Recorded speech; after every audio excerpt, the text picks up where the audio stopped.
नमस्कार दोस्तों, आज हम लोग क्लास 12 सेमेस्टर 4 का हिस्ट्री पढ़ने वाले हैं और हमारा टॉपिक है हिंदू महासभा। तो हिंदू महासभा की स्थापना 1915 में होती है। ठीक है, इसका उद्देश्य क्या था, क्यों इसकी स्थापना होती है, क्यों इसके पीछे कोई तो उद्देश्य रहा होगा। तो देखिए, हिंदू महासभा का उद्देश्य था हिंदू समाज को संगठित करना। ठीक है, और उसके धार्मिक, सांस्कृतिक और उसके राजनीतिक हितों की रक्षा करना। ठीक है, तो आपको पता होगा कि हिंदू महासभा से अगर हम पीछे की ओर जाते हैं तो ठीक एक संगठन हम लोग मुस्लिम लीग के बारे में पिछले क्लास में पढ़े थे। तो मुस्लिम लीग की स्थापना और हिंदू महासभा की स्थापना, ये जो दोनों संस्था है, ये संगठन है, इसकी स्थापना जो है कहीं ना कहीं इन दोनों का संबंध जो है कांग्रेस से जुड़ा हुआ है। ठीक है, कहीं ना कहीं इन दोनों संगठन का उदय कांग्रेस से ही होता है। तो आपको याद होगा कि कांग्रेस से नाराज होकर, यानी कि कांग्रेस से ही अलग होकर के 1906 में मुस्लिम लीग की स्थापना हुई थी। ठीक है, उनके पीछे कारण क्या था कि कांग्रेस जो है हिंदुओं का समर्थन करती है। कहीं ना कहीं कांग्रेस में हिंदुओं की बोलबाला है। ठीक है, जितने भी बड़े बड़े लीडर हैं कांग्रेस के सारे हिंदू हैं। तो कांग्रेस में रह करके जो है मुसलमानों का जो है भला या मुसलमानों का जो है हितों की रक्षा नहीं हो सकती है। ठीक है, इसलिए उन्होंने एक अलग संगठन बनाया और उस संगठन का नाम था मुस्लिम लीग। ठीक उसी प्रकार कांग्रेस से अलग होकर के एक संगठन और बनता है 1915 में, जिसका नाम है हिंदू महासभा। ठीक है, हिंदू महासभा का भी जो कहीं ना कहीं रीजन एक ही था कि कांग्रेस जो है तुष्टीकरण की नीति करती है, यानी कि तुष्टीकरण की राजनीति करती है। ठीक है, उसके बाद जो कांग्रेस की जो नीति है वो बिल्कुल कहीं ना कहीं तुष्टीकरण से मिलता जुलता है। ठीक है, बिल्कुल तुष्टीकरण की जो नीति है वो केवल और केवल जो है मुसलमानों को ही जो प्राथमिकता देने का कार्य करते हैं। ठीक है, तो कांग्रेस में रह करके जो है हिंदू का भला नहीं हो सकता है, हिंदुओं के हितों की रक्षा नहीं की जा सकती है। उसके पीछे कई सारे कारण है, उसको हम लोग पढ़ेंगे। तो उसके बाद जो है हिंदू महासभा की स्थापना होती है। कारण एक ही है, जो रीजन या जो कारण मुस्लिम लीग देता है, सेम टू सेम कारण जो है हिंदू महासभा भी कांग्रेस के ऊपर आरोप लगाते हैं। ठीक है, तो मुस्लिम लीग हो या हिंदू महासभा हो, दोनों का संबंध कहीं ना कहीं किससे जुड़ा हुआ है, कांग्रेस से, और इसका उदय भी कांग्रेस से ही होता है। ठीक है, तो देखिए हिंदू महासभा की स्थापना 1915 में कारण क्या है, हिंदुओं को संगठित करना, उनके हितों की रक्षा करना। ठीक है, उसके धार्मिक, राजनीतिक हितों की रक्षा करने का काम हिंदू महासभा जैसे संगठन ने करने का काम किया। ठीक है, अब देखिए हिंदू महासभा के उत्पत्ति के कई सारे कारण थे। पहला कारण है मुस्लिम लीग की स्थापना। ठीक है, तो देखिए कांग्रेस से एक संगठन बनता है मुस्लिम लीग। मुस्लिम लीग क्यों बनता है, मुसलमानों का जो है मुसलमानों को राजनीतिक रूप से मजबूत करने के लिए, मुसलमानों की हितों की रक्षा करने के लिए, मुसलमानों की आवाज को जो है पहुंचाने के लिए या आवाज का समर्थन करने के लिए एक जो है राजनीतिक जो है संगठन या मंच बनाया गया। ठीक है, ताकि मुसलमानों की आवाज को कहीं ना कहीं दबाया ना जा सके, उसकी आवाज को उठाया जा सके। इस उद्देश्य से मुस्लिम लीग की स्थापना की जाती है। ठीक है, तो मुस्लिम लीग की जब स्थापना हो गई तो हिंदू लोग भी अपने आप को जो है असुरक्षित महसूस करने लगे, जिसके कारण जो है हिंदू महासभा का उदय होता है या स्थापना होता है। कारण क्या है कि हिंदुओं के हितों की रक्षा करना, हिंदुओं की आवाज को उठाने वाला एक मंच की स्थापना करना। ठीक है। हिंदुओं की राजनीतिक सुरक्षा करना, हिंदुओं की धार्मिक सुरक्षा करना, हिंदुओं को संगठित करना, इस उद्देश्य से हिंदू महासभा की स्थापना होती है। उसके बाद देखिए, कांग्रेस की नीतियों से असंतोष, कांग्रेस की नीतियों से असंतोष, कांग्रेस की जो नीति थी वो तुष्टीकरण की नीति थी, जिससे हिंदू अपने आप को असुरक्षित महसूस करने लगे थे। ठीक है, क्योंकि देखिए एक खिलाफत आंदोलन हुआ था, ठीक है, जो तुर्की के खलीफा से जुड़ा हुआ एक आंदोलन था, जिसका असर भारत में भी पड़ता है, और इस खिलाफत आंदोलन का समर्थन कांग्रेस करता है। ठीक है, जिसको लेकर के हिंदुओं में असंतोष फैलता है, और हिंदूवादी जो नेता थे उन्होंने एक अलग संगठन बनाने का निर्णय लेते हैं, और वह संगठन का नाम है हिंदू महासभा। ठीक है, उन्होंने कहा कि कांग्रेस में रह करके जो है हिंदुओं का भला या उनकी रक्षा नहीं हो सकती है। ठीक है, उसके बाद देखिए तीसरा पॉइंट है धार्मिक पहचान और अस्मिता की रक्षा करना। देखिए हिंदू महासभा का उद्देश्य था धार्मिक पहचान बनाना। ठीक है, हिंदुओं की एक धार्मिक पहचान और अस्मिता की रक्षा करना।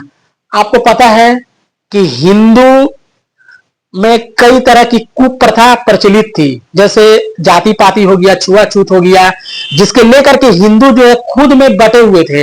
इसका फायदा जो है ईसाई मिशनरी, ठीक है, और इस्लाम मिशनरी लोग उठा रहे थे, जिसके कारण जो है हिंदू में धर्म परिवर्तन करने का जो है प्रचलन काफी तेजी से बढ़ने लगा। इसको जो है इसको रोकने के लिए हिंदू महासभा की स्थापना की गई, जिससे हिंदुओं को सुरक्षित किया जा सके और हिंदुओं की पहचान, धार्मिक पहचान बनाई जा सके, उसकी अस्मिता को सुरक्षित किया जा सके। इस उद्देश्य से हिंदू महासभा की स्थापना की गई।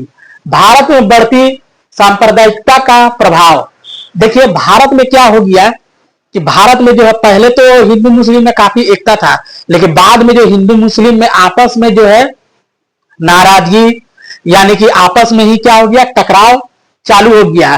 ठीक है, जिसके कारण क्या है कि कई सारे मुस्लिम के कई सारे जो है धार्मिक जो है आंदोलन या धार्मिक आंदोलन होने लगे, जिसके कारण हिंदू अपने आप को असुरक्षित महसूस करने लगे। ठीक है, कहने का मतलब है कि सांप्रदायिकता का प्रभाव कि देखिए मान लीजिए जगह जगह पर जो है पहले तो हिंदू एक थे, लेकिन दोनों के अंदर जो है काफी टकराव, यानी कि काफी नाराजगी होने लगी, और ये दोनों अलग अलग अपना काम करने लगे। तो जगह जगह पर जो है मुस्लिमों का आंदोलन होने लगा, धार्मिक सम्मेलन होने लगा, जिससे हिंदुओं के अंदर क्या होता है, एक असुरक्षित यानी कि डर यानी कि भय का माहौल पैदा होता है, और हिंदू लोग की रक्षा के उद्देश्य से हिंदू महासभा की स्थापना की जाती है।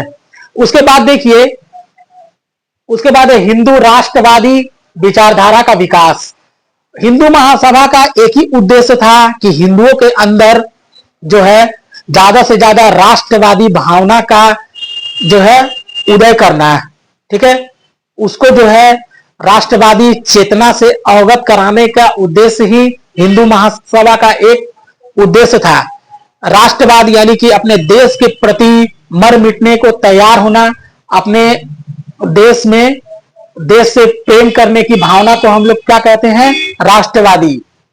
तो हिंदू महासभा का उद्देश्य था हिंदुओं के अंदर राष्ट्रवादी भावना का उदय करना है। अब देखिए ब्रिटिश शासन के खिलाफ हिंदू संगठन की आवश्यकता। देखिए ब्रिटिश शासन के खिलाफ जो है कहीं ना कहीं जो भी राष्ट्रवादी आंदोलन हो रहे थे, उसका नेतृत्व एक ही संगठन कर रहा था, उस संगठन का नाम है कांग्रेस। ठीक है, तो हिंदू लोग भी चाहते थे कि बिना हिंदू संगठन के जो है यह जो आंदोलन है, या फिर हम कह सकते हैं राष्ट्रवादी आंदोलन अधूरा है। तो हिंदूवादी नेता चाहते थे कि हिंदू लोग के लिए भी एक अलग संगठन हो, जो देश को यानी कि अंग्रेजों के खिलाफ वो भी हिस्सा ले सके। ठीक है, तो ब्रिटिश शासन के खिलाफ हिंदू संगठन की आवश्यकता थी। ठीक है, केवल और केवल एक ही संगठन नेतृत्व करता था, जिसका नाम था कांग्रेस। ठीक है, और हिंदू नेता का यही कहना था कि बिना हिंदूवादी संगठन के जो है यह आंदोलन आगे नहीं बढ़ सकता है, इसलिए आवश्यकता था उन्हें हिंदूवादी संगठन की, और उसमें से एक था हिंदू महासभा। ठीक है, उसके बाद है स्वदेशी आंदोलन, राष्ट्रवादी आंदोलन का प्रभाव। स्वदेशी आंदोलन क्या है? तो स्वदेशी आंदोलन के पीछे जाने से पहले आपको थोड़ा सा पीछे जाना होगा कि स्वदेशी आंदोलन उसको बोलते हैं कि भारत में, भारत जो है, भारत तो खैर है ही, साथ ही साथ अगर हम बंगाल की ओर जाते हैं तो बंगाल, आपको पता है लॉर्ड कर्जन 1905 में बंगाल का विभाजन होता है। ठीक है, और आपको याद है कि भारत का जो है पहला राजधानी कोलकाता ही था। ठीक है, यानी कि बंगाल में कौन? तो कोलकाता। ठीक है, तो भारत में जो है, भारत में क्या किया जाता था कि भारत की राजधानी कोलकाता है, और जो है बंगाल जो है पूर्ण रूप से क्रांतिकारी और राष्ट्रवादी आंदोलनों का जो है प्रमुख केंद्र था। तो लॉर्ड कर्जन चाहते थे, यानी कि अंग्रेज चाहते थे कि बंगाल को अलग कर दिया जाए। बंगाल को जो है अलग कर देने से इसके अंदर हिंदू मुस्लिम में जो एकता है उसको भंग कर दिया जाए। ठीक है, तो स्वदेशी आंदोलन में क्या होता है कि जब बंगाल का विभाजन होता है तो बंगाल को दो हिस्सों में बांट दिया जाता है। एक हो जाता है पूर्वी बंगाल, दूसरा हो जाता है पश्चिम बंगाल। पूर्वी बंगाल जो ढाका और असम वाला क्षेत्र, पश्चिम बंगाल इधर पूरा का पूरा बंगाल, बिहार, उड़ीसा। ठीक है, तो स्वदेशी आंदोलन में होता क्या है कि अंग्रेजों के द्वारा जो विदेशी वस्तुओं का जो है काफी डिमांड था भारत में, उसका बहिष्कार करना लोग चालू कर देते हैं और स्वदेशी चीजों को अपनाना चाहते हैं। स्वदेशी का मतलब होता है अपने देश में बने वस्तुओं का व्यवहार करना, उसको बोलते हैं स्वदेशी आंदोलन। तो स्वदेशी आंदोलन होता है अपने देश में यानी भारत में बने हुए वस्तुओं की चीजों को उपयोग करना और विदेशी वस्तुओं का त्याग करना, परित्याग करना।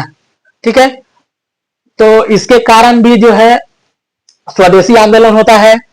और उसके बाद राष्ट्रवादी आंदोलन भी होते हैं, कई तरह के राष्ट्रवादी आंदोलन, यानी कि बहुत सारे राष्ट्रवादी आंदोलन, उसका प्रभाव जो है पड़ता है। और इन आंदोलनों के कारण हिंदू महासभा जैसे संगठन का उदय होता है। ठीक है, हिंदुओं की रक्षा करने के लिए। ठीक है, यहां तक क्लियर है। अब देखिए इन सब का निष्कर्ष, जब भी आप कभी कोई प्रश्न लिखते हैं, वो मैं आगे बताऊंगा कि प्रश्न वो कैसे हल किया जाता है। जब भी आप कभी लॉन्ग क्वेश्चन बनाए तो उसका निष्कर्ष अवश्य दे। ठीक है, निष्कर्ष क्या था कि हिंदुओं की एकता के लिए, हिंदुओं को जो है एक अलग पहचान देने के लिए, हिंदुओं का जो है अपना आत्मसम्मान बनाने के लिए हिंदू महासभा की स्थापना की गई थी, ताकि हिंदुओं की रक्षा हो सके, हिंदुओं का एक अलग से राजनीतिक मंच तैयार हो सके, जिस तरह से मुस्लिमों का एक राजनीतिक मंच था। ठीक है, हिंदुओं की आवाज को उठाने के लिए जो है हिंदू महासभा ने काफी हद तक काफी महत्वपूर्ण कार्य किए। ठीक है, और कहीं ना कहीं जो है हिंदू महासभा जो है केवल और केवल जो है हिंदू महासभा ने ऐसे कार्य किए जिसके कारण जो है हिंदू महासभा जो है एक पॉइंट ना बन करके अखिल भारतीय स्तर पर जो है हिंदू महासभा ने कार्य किया है। तो कुल मिलाकर यह निष्कर्ष होता है कि हिंदुओं की अस्मियता, पहचान बनाना, हिंदुओं की एकता के उद्देश्य से हिंदू महासभा ने बहुत अहम भूमिका निभाई। तो देखिए जब भी कभी प्रश्न आए कि हिंदू महासभा के उत्पत्ति के क्या कारण थे, तो उससे पहले हिंदू महासभा इस तरह से लिखिएगा और हिंदू महासभा की स्थापना कब हुई इसका जो है इसके बारे में थोड़ी सी एक परिभाषा लिखिएगा। ठीक है, और याद रहे कि हिंदू महासभा में जो नेता थे वो थे पंडित मदन मोहन मालवीय जी, लाला लाजपत राय, विनायक दामोदर सावरकर। ठीक है, ये सब है। इनके बारे में जो टिप्पणी लिखने के लिए आता है ये मैं बाद में अगले क्लास में बताऊंगा। तो हिंदू महासभा हो गया, थोड़ा सा परिभाषा लिखिएगा, उसके बाद इसकी उत्पत्ति के निम्नलिखित कारण थे, ये सब कारण दीजिएगा, उसका निष्कर्ष दीजिएगा। ठीक है, तो आशा करते दोस्तों कि आपको यह वीडियो समझ में आया है। समझ में आया है तो वीडियो को लाइक कीजिएगा। हम लोग फिर मिलते हैं एक नए वीडियो, तब तक के लिए धन्यवाद।